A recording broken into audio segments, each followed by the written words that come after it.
Today's podcast is brought to you by Audible.com. Get a free audiobook download and 30-day free trial at www.audibletrial.com/ChiroBusinessMojo.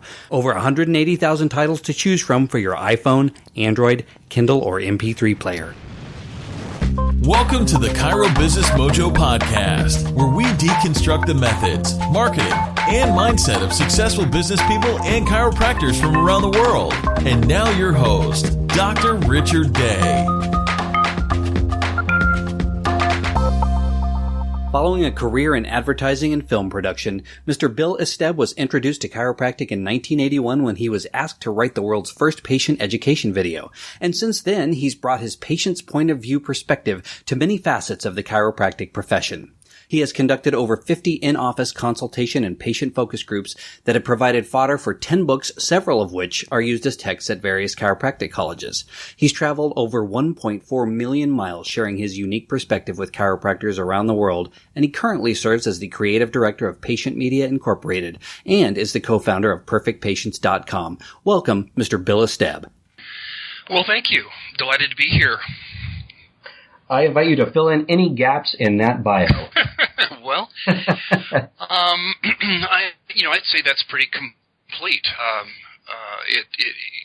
Back in 1981, this whole newfangled thing called the VCR was a new tool, and the folks at Renaissance, Dr. Guy Riekman and Dr. Joseph Felicia, asked the film production company I was working with at the time to help create that first patient education video. And I began chiropractic care as basically a research project for that video series that ultimately starred Peter Graves and then later on Lauren Green and others. But I began chiropractic care on a non-symptomatic basis back in 1981, just to find out what this adjustment thing is all about, and just to see what I could do to better understand chiropractic. And today, I'm on my 9th chiropractor. So over those 36 some odd years of care. So that's kind of it. Very impressive. I want to shift into just talking to you about success in general. Do you have a favorite success quote? Oh, dear. Probably the one that resonates most with me. In fact, I find myself sharing it with others frequently, is the Zig Ziglar quote about the idea that you can have anything you want if you'll help enough other people get what they want. And you always have to help them first before you would ever get what you want, so that there's a delayed gratification piece to it. But mostly it's about serving others. So, I think that would probably be my success quote. I mean, but it's not something that I focus on very much. But it's something that I'm keenly aware of. And what that translates into is when I have a lull or when things aren't going well, I'll ask myself, who else can I serve? Or how else can I serve? And that helps me get back on track to make sure that we're putting the customer first, so to speak. I love that quote. I'll tell you what, that's one, the idea of service to others first was, I guess, not intuitive to me early on, and maybe not to most of us, simply because I think we're wired for survival in the wild as a species, and it's me, how can I make sure I survive? But over the years, I have learned that is absolutely true. You really give a lot. You get more back the more you give. Yeah, and, we sometimes get the cart before the horse. If we're having struggles with our income, we think we need to go get money. But what we really need to do is to go find some ways to serve people, because the money is an effect. And when you start mixing up cause with effect, that's when we get into trouble. Well, serving patients is what we like to do as chiropractors. And tell us about your company, Patient Media, and how that can help serve people. Well, Patient Media was basically originally envisioned as a way of creating the next generation of patient education tools. And so our whole company is basically set up to help chiropractors connect better with patients. And that means mostly patient education, but patient communications.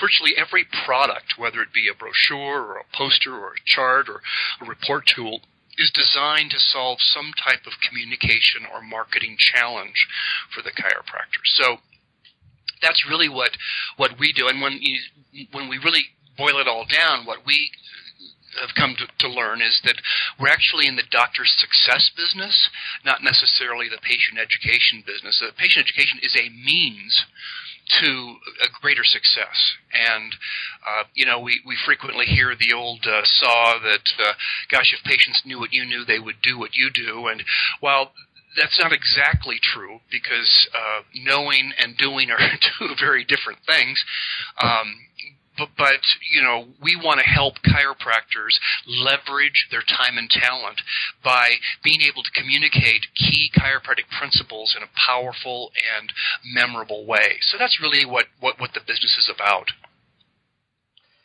So, in looking at the materials, I know that you, for example, have engaged Kathy Mills-Chang to help write some of the Medicare-based brochures. Is that typical of the products that you carry? Are you engaging experts in this, or do you have a staff of writers? Or yourself? I do the writing, and so I collaborated with Kathy to make sure that we were hitting the marks when it comes to communicating Medicare principles to patients. And there from time to time is, we'll reach out to experts and consult. But that collaboration with Kathy is actually kind of a unique arrangement in many ways. Okay. Well, let me ask you this. Your job and what you do, it sounds like you come in contact with a lot of chiropractors. Yes. What would you say is the number one challenge facing them today? Is it patient communication, or is it something else? Well, patient communication is kind of the second part of the problem. I think probably the primary challenge facing most chiropractors, particularly today, as we see kind of a changing practice environment with, we're not too sure how this insurance thing is going to go, and Obamacare and high deductibles, and just kind of a changing financial environment.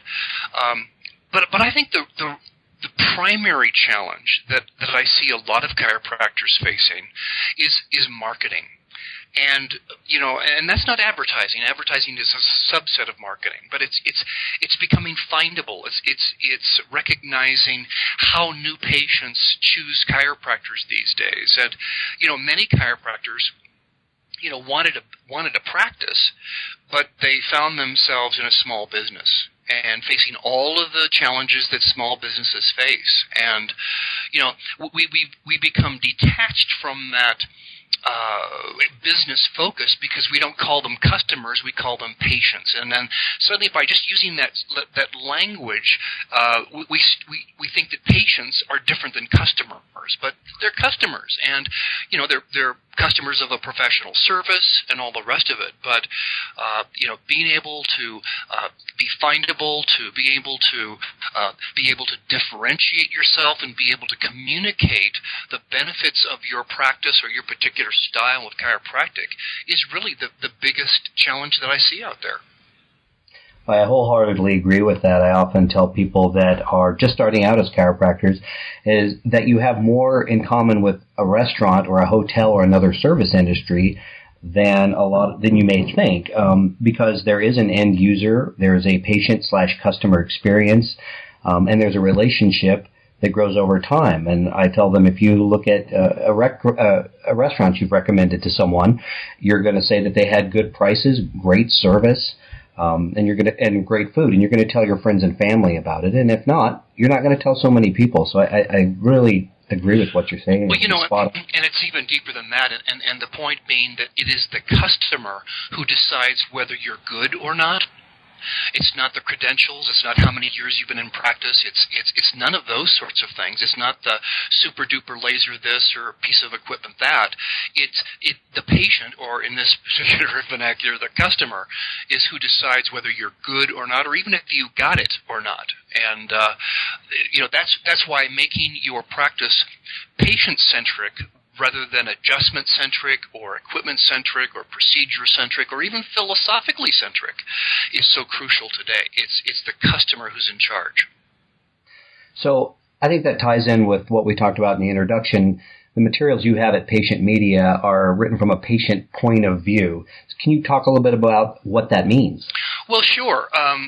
Number one, it means, what are the questions, what are the issues, what are the concerns that a patient has, and my experience has been that many chiropractors lose touch with that, shall we say, beginner's mind that a patient has about after the first, trimester in chiropractic college. They're into the anatomy and the neurology and all the rest of it, and it's so easy to forget that, gosh, patients for the most part aren't interested in an improved cervical curve, or they're not really interested in a better posture or a better gait, that sort of thing. That some of the technical aspects of that chiropractors use to judge whether they are being effective or not is often lost on the patient. The other thing that I think we try to do from the patient's point of view is to be able to use language and strong, powerful graphics because we've become a visual culture so that you can communicate effectively, quickly, and memorably to a patient. And, probably one of the compromises that many, many chiropractors make in their practice is they spend far too much time talking. And like we're doing right now, is relatively ineffective. Patients can very easily feign interest and nod their head, and as you're going through the motions in front of the X-ray view box, they're thinking about whether they thawed enough hamburger for dinner, and you can't tell what's going on inside them when you're talking. So one of the things that we've tried to communicate in a powerful way is the importance of being, number one, a great listener, because that's the key to great communications, and number two, asking great questions. That way the patient's doing most of the talking, and they reveal their point of view. They reveal their wrong-headed beliefs. They reveal their worldview, or the impression they have about their health or their body or their future or their life. And so as much as you can get patients to speak, that's where the real breakthroughs in terms of creating connection actually occur. I agree. I see that in practice every day. One of the things I think that also does is give a patient a sense of control and ownership over a decision that you wanted them, or a conclusion you wanted them to reach. But by asking a series of questions, they have reached that conclusion on their own. And I think those are much more salient points than simply saying, I am the doctor and I say it, therefore it is true. Yeah, that's about 30 years old, that notion. And with the emergence of Google and the Internet, a lot of that has changed. And the social power and authority that was once afforded doctors of any ilk has pretty much disappeared. Anyone who's had a patient show up in your practice with, a handful of printouts from the Internet already knows that, a lot of that social power is largely lost. And, I assert that true patient education is an inside-out phenomenon. It's trying to form the answer to a question that causes and provokes the critical thinking that can actually change what patients believe or think. Well, you talked a little bit about an internet presence, so let's shift and talk about perfectpatients.com. Sure. Well, Perfect Patients is a collaboration with my business partner, who happens to be in Perth, Australia. His name is Steve Anson, a great business partner for all these years, and he came to me back in 2005, I think, or 2004. Kind of lost track over the years here, but he was getting ready to create a website for his spouse, who is a chiropractor. He'd heard me speak at a seminar in Australia, 7 or 8 years earlier, and he called me up because he knew I had content, and he needed content for his website, and we struck up a conversation, and one thing led to another. I was going to be in New Zealand in about 5 months later, so we decided to meet up in New Zealand while I was recovering from jet lag, and we talked about the possibility of how you could help chiropractors spread the word about chiropractic using the Internet. And in the early 2000s, the Internet was a very, very different place than it is today. And back in those days, search engines were in their infancy, and there was a great desire to literally put kind of a chiropractic Wikipedia literally on the chiropractic site. And these days, of course, most patients use Google for that. So these days, creating a presence for a potential new patient is very different than it was, a decade ago. So what we're trying to do is to help chiropractors get new patients, since many new patients use the internet to find a practitioner. And, it used to be that a gushing referral from a patient would be all that it takes to get a new patient for a practice, and even today, a gushing referral will often end with, well, what's their website domain name or whatever, and a patient will then go to the website to confirm whether they think their buddy or friend's point of view is accurate or not. So, in many ways, the internet today, a website actually helps support the referral process as much as anything. So, if I were to become a client of Perfect Patients, I would get a website, and I assume search engine optimization along with that. Is there anything else? Oh, yeah. We would make the distinction that there's two ways to get a website. You can get a website as a product, that's what you've just alluded to, or you can get a website as a service. And I think that's a distinction that we made early on. We noticed that no longer can you just have a website and kind of forget about it and turn your attention to other matters. That a website to be effective today must be constantly evolving. New content needs to be added. Tweaks to the search engine optimization needs to happen. You want to use email marketing to help cultivate relationships with your current patients. I mean, there's a lot more going on. And so the notion that the distinction between a product and a service, I think, is significant, because you can get a website for almost free. I mean, maybe $10 a month kind of thing. And what you'll have is just an electronic brochure, for the lack of a better way to look at it. And that is not going to produce new patients or to even earn back your $10, frankly, because no one will see it. So one of the distinctions that we've brought to the table to the 2,000 some odd clients that we work with around the world is to offer a service rather than simply a product. Does that service include social media engagement? A part of our premium plan does in fact have some pretty deep social media involvements these days.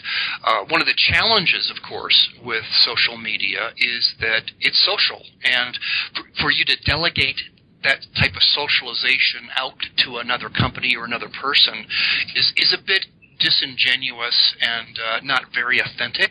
So there's a limitation to what you can sub out to someone else. But we certainly do what we can to provide the content and either post it for the customer, the client, or provide it to them so they can embellish it and add their own special touches to it. So, social media has a place. Our research shows that it doesn't really produce that many new patients and is more of a tool to help develop community within your existing patient base. And there's some value in that, in keeping top-of-mind awareness, etc. I want to shift and talk about things in general. What are you most excited today in your businesses? I'm sorry, let me say that again. What are you most excited about today in your businesses? Well, the latest innovation that I'm still kind of pretty high on right now is a new patient education tool that we created in patient media called Back Scratchers. And what I was looking for, and finally, manifested, was how to combine critical thinking and the Socratic method into a tool that a practice can use to help patients understand principles of chiropractic. And so we came up with this tool called Back Scratchers. And Back Scratchers are, imagine a card, about the size of those cards in Monopoly. But what it does is it combines Trivial Pursuit with scratch-off lotto tickets. So what happens is on the first side, on side one, there's a interesting eye-catching graphic with a short, 50-word explanation of some aspect of chiropractic or the germ theory or whatever it is. And then on the back side, there is a sentence completion and 4 possible multiple choice completions to that sentence. And the patient scratches off the little emoticon to find out whether the answer, what they think is the answer to that question, is correct or not. And it is that private exploration of testing their own knowledge that produces great breakthroughs in terms of how patients think and believe about different aspects of health and healing. And the beauty of that is that it's done privately, so no one knows that they've answered the question incorrectly. But it does produce some great conversations in the adjusting rooms should a patient should they get it incorrect. So it's a great way of providing some type of ongoing systematic education that is largely done, unattended. Patients just help themselves to the cards on each visit, and you're off and racing. I love it. What a novel approach to engaging and educating a patient. Yeah. So that's pretty exciting, and that's a relatively new item. I've been thinking about how to do it for 15 years, and finally the technology kept caught up with it, and we were able to make it affordable. So that's taking off gangbusters. Well, what vision do you have for the future of that company and all of your companies? Well, it's twofold. I mean, the first thing is, if there's something worse than a patient who is suffering, it's the chiropractor who is suffering. And so the number one thing is we want to see more successful chiropractors, period. And we believe that a powerful access to that is through effective patient communications. And so that's our number one goal. We want to be in the doctor success business. The second, kind of supplementary or secondary goal or vision would be, how do we grow the profession? How do we help more people see the wisdom of safe and natural chiropractic care over the instant gratification, linear, mechanistic, outside-in,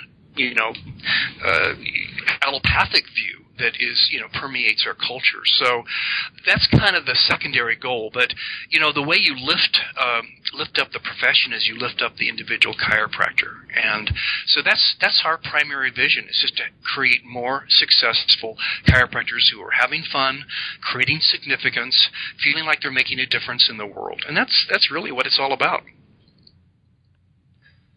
I want to shift here. We're running short of time getting near the end of the interview. Just a couple more questions. What, if anything, was holding you back from becoming successful? Well, I think the same thing that holds everyone back, and that is self-limiting beliefs. Imagining something is true when it's not, or thinking that something works in a particular way when it in fact doesn't. And so when we believe something and we act as if that belief is true, all kinds of mischief can happen as a result of it. So I think the biggest thing for me in terms of quote-unquote success, however you want to measure it, and certainly I don't measure it in financial terms, but is a shedding process. I've often asserted that becoming successful is about getting rid of untruth in your life, things that aren't true, things that seem true but aren't. And maybe we have fallen for the first right answer and not gone deeper to find out what's really going on. So I think it really is about becoming congruent with what is so, what is true. We have a saying that I will often say, what is. And, when you try to combat reality and try to impose your own worldview onto the world, the world disciplines you and says, no, that's not the way it works. And so I think it's just been about becoming congruent and aware of the truth. What single book would you recommend that our listeners check out, whether they're a new chiropractor or a chiropractor who has been in business but maybe looking for a new direction? And it doesn't be a chiropractic book. It can be anything. Well, I would certainly recommend probably the two most recent books I've written. If you're interested in the patient's point of view and exploring some of the ideas that I've covered in a superficial way in this interview, the most recent one, as of this recording, is a book called Recalculating, which of course is the sound that your GPS makes when you are on the wrong track. And the one before that is called Adjusting, which is really about adjusting to change, adapting to one's changing practice environment. So those two books would give you some major insights in terms of real practical chiropractic stuff. But when we began our conversation, we talked about the importance of marketing and how that's often lost on the chiropractor who sees it as the dirty underbelly, if you will, of chiropractic. And so, as a marketing book, I would recommend virtually anything written by Seth Godin, Godin. He wrote Purple Cow. He wrote Free Prize Inside, Tribes, The Dip. Those sorts of books are short, and he is really probably the best marketer on the planet. And you won't find the word chiropractic at all in any of his books, but he will discuss principles that any wise chiropractor would be able to immediately put into use. And probably, when I think back on all the hundreds of marketing books I've read, my favorite is a book, it's probably out of print now, but you can probably get it on Amazon, called Meaningful Marketing by Doug Hall. And this is a book that I have read several times, and as I just peruse through it, I see that I've written comments and notations on just about every single page because it includes practical ideas about what you could do. It's not just philosophical stuff. It's, here's what one company did to do this, this, and this. And it's just one-page things that would be incredibly practical for any practitioner who wants to, grow their practice and make a ruckus. I will look for that one. I'm not familiar with it, but yeah, one of my favorites. Easy to find. I want to thank you today. It's been an honor to talk to you. I appreciate your insights and everything, the value you have added to this podcast. Okay. What's the best way for people to contact you or find out more about Patient Media, the books you've written, or Perfect Patients? Well, certainly patientmedia.com or perfectpatients.com would take you to the websites. And my respective emails for both the website company and the patient education company are pretty simple. It's simply bill@patientmedia.com or bill@perfectpatients.com. So happy to continue this conversation on some type of electronic basis for anyone who's interested. Well, thanks again so much for your time today. We really appreciate it. And thank you. Psst. Hey, this is Dr. Day. I hope you are enjoying the show. If you are, please do us a favor and jump on over to iTunes to subscribe, rate, and review. Thanks. Thanks for listening to the Chiro Business Mojo podcast at www.chirobusinessmojo.com.